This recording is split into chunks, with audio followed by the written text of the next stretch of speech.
ఏ అనుమతి కూడా లేదు. ఇప్పుడు గోదావరి బనకచెర్ల ప్రాజెక్టుకు ఏ అనుమతి లేదు. నేను పైన చెప్పిన దాంట్లో ఏ ఒక్క అనుమతి లేకుండా నియమ నిబంధనలన్నీ బుల్డోజ్ చేస్తూ కేంద్రం జుట్టు తన చేతుల్లో ఉంది అని చెప్పి ఇష్టారీతిన రాత్రికి రాత్రి ప్రాజెక్టు రూపకల్పన చేసి ఇవాళ టెండర్లు పిలిచి ముందుకు పోతా ఉన్నారు. ఇది ఎక్కడి పద్ధతి అని నేను అడుగుతా ఉన్నా. అంటే మేము కాళేశ్వరం కడతానో, భక్తరామదాస్ కడతానో, మేము పాలమూరు కడతానో, దిండి కడతానో, ఆ రోజు కేంద్ర ప్రభుత్వానికి లేఖలు రాస్తారు, సిడబ్ల్యూసీకి లేఖలు రాస్తారు, గ్రీన్ ట్రిబ్యునల్లో కేసు వేస్తారు, హైకోర్టులో కేసు వేస్తారు, సుప్రీంకోర్టులో కేసులు వేసి మోకాలు అడ్డం పెట్టే ప్రయత్నం చేస్తారు. కానీ ఇవాళ మీరు మేము కట్టిన అన్ని కూడా పాత ప్రాజెక్టులు. పాలమూరు అయినా ఉమ్మడి ఆంధ్రప్రదేశ్లో స్టార్ట్ చేసింది, కాళేశ్వరం అయినా ఉమ్మడి ఆంధ్రప్రదేశ్లో స్టార్ట్ చేసింది.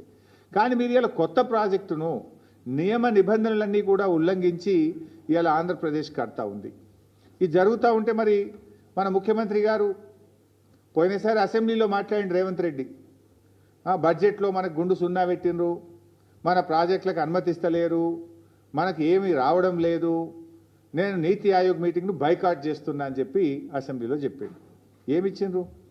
నువ్వు కట్టమన్న మూసీ సుందరీకరణకు ఇదివరకు డిఫెన్స్ ల్యాండ్ రాలే.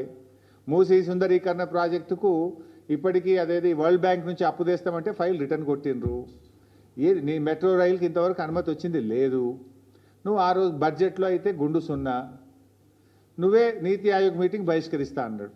మరి నిన్న నేను పొద్దుగాలనే అందరికంటే ముందు పోయి కూర్చున్నాడు. నిన్న నీతి ఆయోగ్ మీటింగ్లో అందరికంటే ముందు పోయి రేవంత్ రెడ్డి రాత్రే పోయిండు, పొద్దుగాల ఫస్ట్ కూర్చున్నాడు. మంచి రాముడు మంచి బాలుడు లెక్క కూర్చున్నాడు.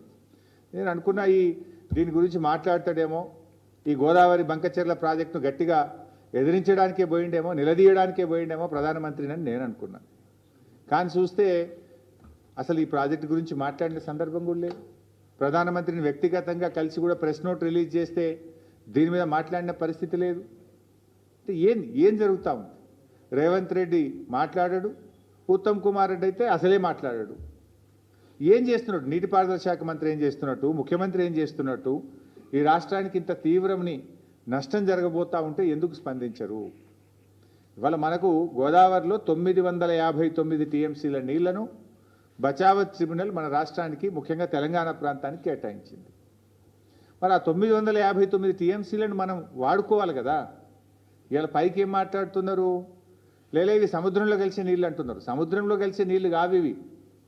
తెలంగాణ రాష్ట్రం వాటిని వాడుకోలేదు కనుక, పూర్తి స్థాయి వినియోగంలోకి తేలేదు కనుక ఆ నీళ్లు కిందికి ప్రవహిస్తూ ఉన్నాయి.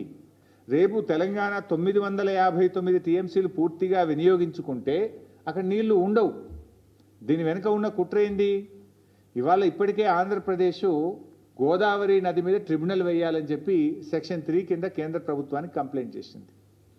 సో గోదావరి ట్రిబ్యునల్ వచ్చే లోపే ఈ బనకచెర్ల ప్రాజెక్టును త్వరితగతిని నిర్మించి, ఆల్రెడీ ప్రజాధనం ఖర్చు అయిపోయింది, ఆల్రెడీ మేము ఖర్చు పెట్టేసినాము, దీనికి నీళ్లు కేటాయించండి అని చెప్పి ట్రిబ్యునల్ ద్వారా నీళ్లు తీసుకోవడానికి ఒక పథకం ప్రకారంగా జరుగుతున్న కుట్ర ఇది. ఎట్లా సాధ్యమైతే చెప్పండి?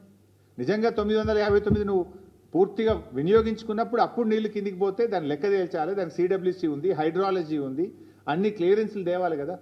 ఏ క్లియరెన్స్లు లేకుండా వాళ్ళు కడుతూ పోతుంటే ఎందుకు రాష్ట్ర ప్రభుత్వం మౌనంగా ఉన్నది?